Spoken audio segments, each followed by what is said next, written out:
ధన్యవాదాలు అధ్యక్ష. రాష్ట్ర వ్యాప్తంగా ఉన్న సుమారుగా 50 లక్షల మంది వాల్మీకి బోయలను ఎస్టీ జాబితాలో చేర్చాలన్న అంశాన్ని మీ దృష్టికి తీసుకొస్తున్నాను అధ్యక్ష.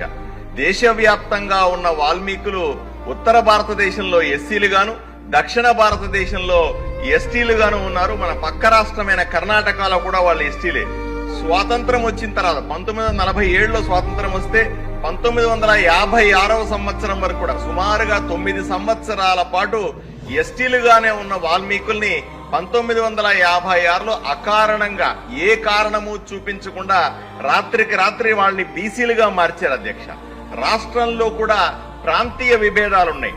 ఉత్తరాంధ్ర గోదావరి జిల్లాల వరకు కూడా వాల్మీకులంతా ఎస్టీలుగా ఉంటే విజయవాడ నుంచి రాయలసీమ ప్రాంతంలో అత్యధికంగా ఉన్నటువంటి వాల్మీకులందరూ కూడా బీసీలుగా పరిగణించబడతా ఉన్నారు.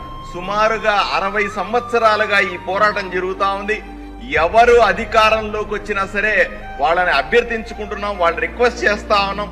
ఎన్నికల ముందు హామీలు, ఎన్నికల తర్వాత ఏదో ఒక తూతూ మంత్రంగా ప్రతిపాదన అశాస్త్రీయంగా కేంద్రానికి పంపించడం, అక్కడ ఒప్పుకోకుండా వెనక్కి రావడం జరుగుతుంది తప్ప న్యాయం జరగట్లేదు.